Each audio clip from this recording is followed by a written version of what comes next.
Even yours will be put on YouTube. So, anyway, my name is Christian. Some of you may know me as Rico. I go by either. Some people have heard me before, and they don't know who Christian is, but they know who Rico is. So, anyway, I'm a second-year EE grad student here in the department, and I'm going to be talking about 802.11 networks, or Wi-Fi. So I guess just as kind of, who knows what Wi-Fi is? I mean, I'm assuming everybody does. Yeah, participation too, go ahead. So, everything, so yeah, just, it's going to be kind of a more of a broad, not too technical, mixed environment, things like that. So, but yeah, we call the spec IEEE 802.11. That's kind of the IEEE spec. And it's been around for a couple of years now. We commonly call it Wi-Fi, or Wi-Fi, however you want to pronounce it, for wireless fidelity. And it's basically how all your computers, your cell phones, PDAs are able to connect with each other. So, let's see. Here's kind of a bit of a history of the protocol and going through the various flavors of 802.11. You might recognize a lot of these. The protocol first came out in 97 when you started seeing laptops come out, especially I remember the old iBooks, kind of the colored, the fruity-looking, clamshell ones. They had this technology called Airport, and I remember when they first came out, what Airport was. I was like, what the heck is Airport? And that's essentially what this was: wireless networking. And as you can see, the various iterations, 802.11b. Most of your laptops nowadays have 802.11g cards. It's kind of the standard nowadays. A lot more devices are coming into the new flavor, 802.11.n, which is faster, better performance, and we'll get into that a little later. So, all right. I hope I'm not going too fast. And also, if you have any questions or anything like that, you have your hand up. Wasn't B limited to 11 megabits per second? It was, but not A. And so A and B came out at the same time. So yes, it's 54 megabits at 5 gigahertz. I left out B. Thank you for catching that. B is slower. It's 11 megabits at 2.4 gigahertz. But the A protocol was also released at that time. And 802.11n is kind of based off of that A protocol. It built onto that with a couple things we'll see later on. And if you have questions, we'll just take them as we go. And again, I am an enthusiast. I'm by no means an actual subject matter expert, but I've been doing wireless networking and wireless kind of stuff. I do ultra wideband 5 gigahertz stuff in my research. So I hopefully know most of your questions, or all of them. We'll see. So, all right. So some of you may be asking, okay, well, why is Wi-Fi at 2.4 gigahertz? This number may look familiar to a lot of you because regular household devices like your cordless phone and your microwave operate at this frequency. Some have actually said that, like a microwave, for example, it's the frequency at which water resonates, which is technically not true. But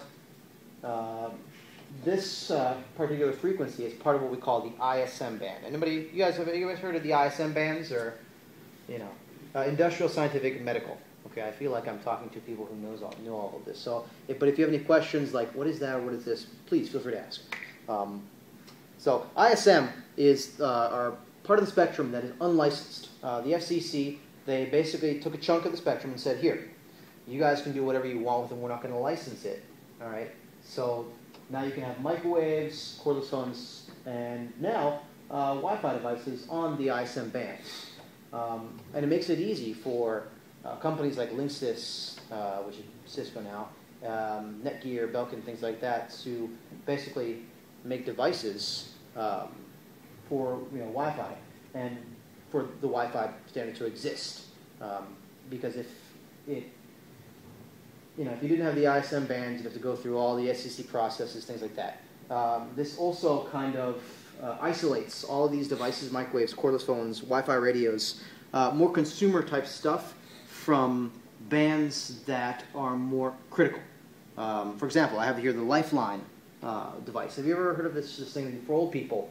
They collapse, I'm having a heart attack, and they have a little lifeline that connects them with emergency services. Those operate at 312 megahertz at the ultra-high frequency band, outside of these ISM bands, because those are licensed and protected for critical emergency usage. So, all right. So 802.11, we're going to talk about 802.11 B, for now, kind of standard 2.4 gigahertz vanilla Wi-Fi as you guys would get in your iPhones or laptops. There's about 14 channels, 12 in the US, but internationally there's up to 14 channels. And I'll give you a visualization and a demo. And kind of this is the kind of the chunk of my talk. Kind of explain to you what Wi-Fi is, how it operates, and how you can actually increase the performance of your own Wi-Fi networks. As we'll see in kind of an image I'll get to, like I said, there's 12 channels in the US, and they're separated by 5 megahertz intervals, and each channel has a bandwidth of about 22 megahertz, 22 megahertz. You'll see 20 in some places, but it's approximately 22 megahertz. Now these channels are overlapping, okay, because they have to fit into a 2.4 and change band, okay, 2.4 gigahertz, a 2.4 blah blah blah band, and so they pack in all these channels into this band. And you know, let's say you're on a particular channel, we're all on our laptops. It uses a technology called direct sequence spread spectrum to service multiple users. I'm not going to get into the details of DSSS.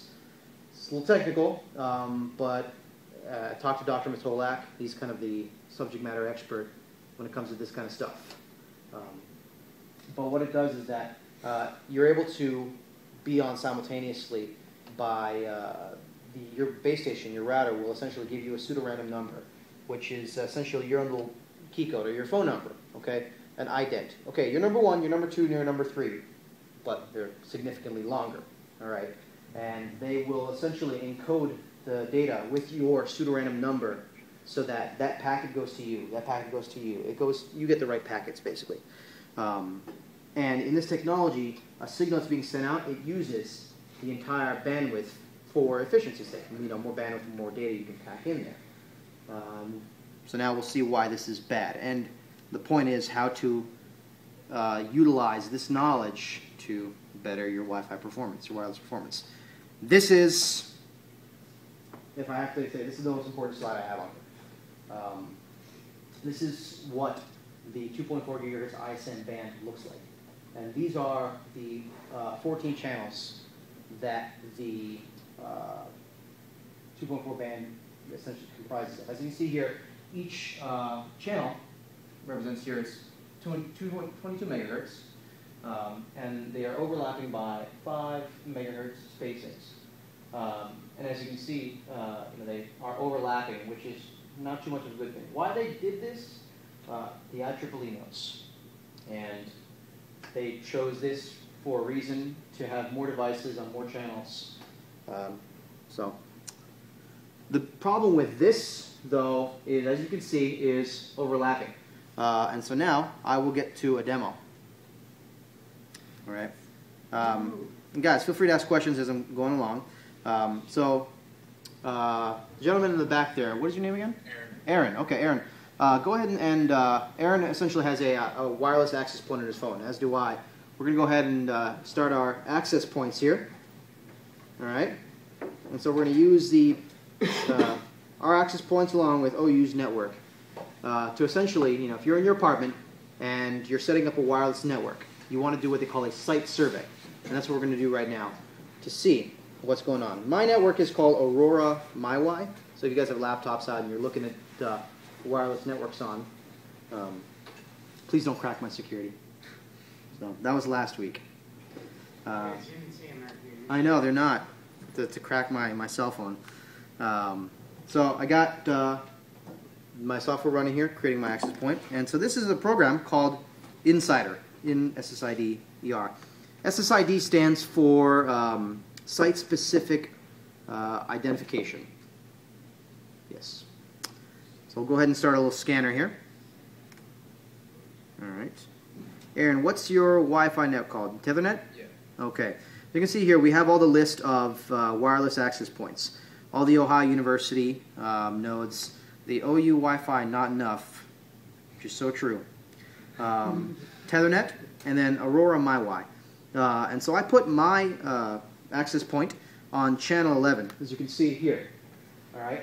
All the OU networks here, you see a bunch of them because they're on different channels, different access points in different locations. So you'll see a bunch of different signal strengths here, just because of the mesh network. They have a bunch of APs all around.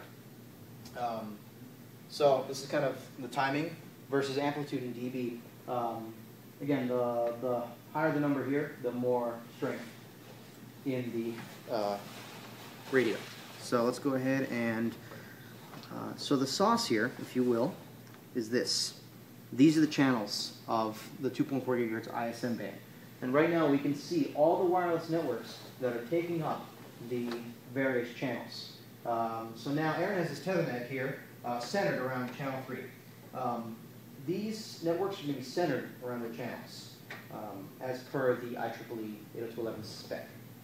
So we have all the OU networks kind of stacked up here. And then we have mine, Aurora MyWi, kind of on the same channel, channel 11, as a bunch of the other OU networks here. The OU Wi-Fi not enough. I don't know what that is. I'm hesitant to connect to it. So, anyway, yeah, so we have this guy here. Now let's go back to our strength graph. So something I was working on this summer at an internship, I was working with 2.4 gigahertz wireless devices called Zigbees.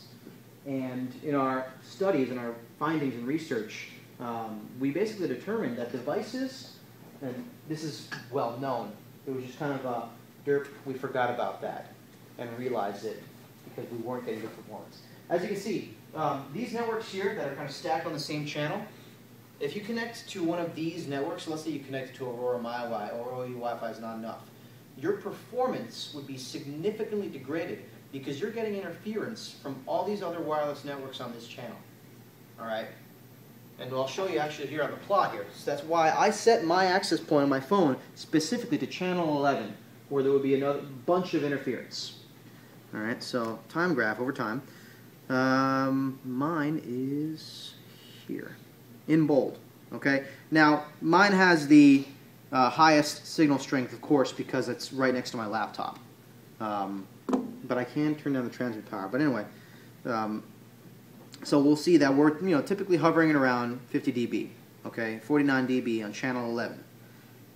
So I don't know, Aaron, can you change the channel on your access point? I don't think so. Okay, go ahead and stay. Then we'll keep it on channel 3.